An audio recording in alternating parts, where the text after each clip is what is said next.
ये रही माँ का ममता भरा एहसास पर आधारित एक दिल को छू लेने वाली अनोखी कहानी, लगभग 2000 शब्दों में। माँ का ममता भरा एहसास। एक अनोखी कहानी गांव बिसलपुर की शांत और हरियाली से भरपूर गलियों में एक छोटी सी झोपड़ी में रहती थी गौरी। उम्र लगभग 50 के करीब। चेहरे पर झुर्रियां भले हो, पर आंखों में गहराई और ममता का समंदर था। उसका जीवन कठिनाइयों से भरा रहा था, लेकिन माँ होने का गर्व और उसके बेटे अर्जुन की मुस्कान ही उसकी सबसे बड़ी दौलत थी। गौरी की दुनिया। गौरी बचपन से ही बहुत मेहनती थी। जब उसकी शादी शिवराम से हुई तब वह महज 16 साल की थी। शिवराम मजदूरी करता था और दिन रात शराब में डूबा रहता। गौरी दिन भर खेतों में काम करती और शाम को लौटकर चूल्हा जलाती। लेकिन उसकी दुनिया तब पूरी हुई जब उसकी गोद में अर्जुन आया। अर्जुन, गौरी का इकलौता बेटा, उसकी आंखों की रोशनी और जीवन का उद्देश्य बन गया। उसने ठान लिया था कि चाहे कुछ भी हो, वह अर्जुन को पढ़ा लिखा कर बड़ा आदमी बनाएगी। संघर्ष की शुरुआत। गौरी का जीवन आसान नहीं था। शिवराम की मौत एक सड़क दुर्घटना में हो गई जब अर्जुन केवल 5 साल का था। पूरे गांव में मातम छा गया, लेकिन गौरी ने आंसू पोंछकर खुद को संभाल लिया। अब मैं ही माँ हूँ और मैं ही बाप, उसने खुद से वादा किया। गौरी ने दिन में खेतों में मजदूरी की, रात में दूसरों के घर बर्तन मांजे। एक एक पैसे जोड़कर उसने अर्जुन को सरकारी स्कूल में भर्ती कराया। अर्जुन समझदार था। वह जानता था कि उस कितनी मेहनत कर रही है। वो स्कूल से आकर खुद ही खाना बना लेता, माँ के पैरों में तेल मालिश करता और कहता, माँ, एक दिन बड़ा अफसर बनूंगा, तू देखना। एक माँ की ममता की परीक्षा समय बीतता गया। अर्जुन 10वीं कक्षा में पहुंच गया। उसकी पढ़ाई में इतनी लगन थी कि गांव के मास्टर जी भी हैरान थे। ये लड़का कुछ करेगा, वो कहते। लेकिन तभी एक दिन ऐसा तूफान आया जिसने सब कुछ हिला दिया। गौरी बीमार पड़ गई। तेज बुखार और खांसी ने उसे बिस्तर से बांध दिया। अर्जुन माँ को अस्पताल लेकर गया, लेकिन डॉक्टर ने कहा, इनको तपेदिक है, इलाज लंबा चलेगा और खर्चा भी होगा। गौरी ने अर्जुन को देखा और कहा, बेटा, तू अपनी पढ़ाई जारी रख, मेरी चिंता मत कर, मैं ठीक हो जाऊंगी। लेकिन अर्जुन ने किताबें बंद कर दी।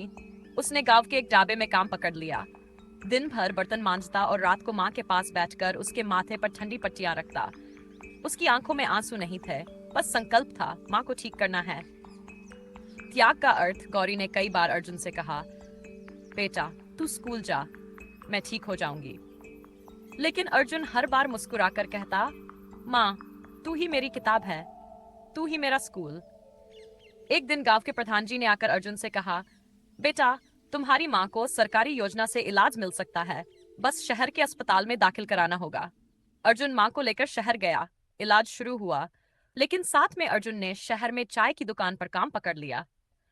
गौरी की तबीयत धीरे धीरे सुधरने लगी, लेकिन एक माँ का दिल जानता है कि उसका बेटा अपने सपनों से समझौता कर रहा है। एक रात जब अर्जुन थका हुआ लौटा, गौरी ने उसका सिर अपनी गोद में रखकर कहा, बेटा, तूने सब कुछ मेरे लिए छोड़ दिया, लेकिन अब मुझे एक वादा कर, तू फिर से पढ़ाई शुरू करेगा। अर्जुन चुप रहा। माँ की आंखों में आंसू थे और उसका दिल कह रहा था, एक माँ अपनी ममता से बेटे को बड़ा करती है, लेकिन एक बेटा अपनी मेहनत से माँ का सपना पूरा करता है। एक नई सुबह अर्जुन ने फिर से पढ़ाई शुरू की। अब वह दिन में काम करता और रात में स्ट्रीट लाइट के नीचे बैठकर पढ़ता। गौरी पूरी तरह ठीक हो गई थी और छोटे मोटे काम करके अर्जुन की मदद करती। गांव के लोग हैरान थे। ये माँ बेटे की जोड़ी तो मिसाल बन गई है। 4 साल बाद अर्जुन ने यूपीएसएससी की परीक्षा पास कर ली। जब उसका चयन भारतीय प्रशासनिक सेवा में हुआ तो पूरे गांव ने ढोल नगाड़े बजाए। मीडिया वाले गांव में आकर इंटरव्यू लेने लगे, लेकिन अर्जुन का जवाब हमेशा एक ही होता, मैं आज जो कुछ भी हूं वो अपनी माँ की वजह से हूं। मेरी माँ ही मेरी असली गुरु और भगवान है। सम्मान का दिन। सरकारी कार्यक्रम में जब अर्जुन को सम्मानित किया गया तो वह मंच पर अपनी माँ का हाथ पकड़कर ले गया। उसने माइक पर कहा, यह पुरस्कार मेरी माँ का है। इन्होंने खुद को मिटा दिया, लेकिन मुझे जीवन दिया।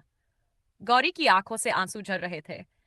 वो केवल एक सादा सी धोती पहने मंच पर खड़ी थी, लेकिन उस दिन वो सबसे सुंदर और सबसे महान मान लगी, क्योंकि उसकी ममता ने एक अफसर नहीं, एक इंसान बनाया था। ममता की परिभाषा गौरी ने कभी किसी किताब में माँ शब्द की परिभाषा नहीं पढ़ी थी। लेकिन उसने अपने जीवन से यह साबित कर दिया कि ममता केवल जन्म देने से नहीं होती। ममता त्याग से, संघर्ष से और बिना शर्त प्रेम से होती है। आज भी बिसलपुर गांव में जब कोई माँ अपने बेटे को डांटती है कि पढ़ क्यों नहीं रहा, तो जवाब आता है, माँ, मुझे अर्जुन भैया जैसा बनना है। निष्कर्ष, एक माँ की ममता सिर्फ खाना खिलाने या लोरी सुनाने में नहीं होती, वह उसकी हर सांस में होती है, जब वह अपने बच्चे के लिए दिन रात एक कर देती है। गौरी जैसी माँओं की कहानियां अनसुनी होती है, लेकिन वही असली हीरो होती है जो निस्वार्थ प्रेम से एक जीवन संवार देती हैं।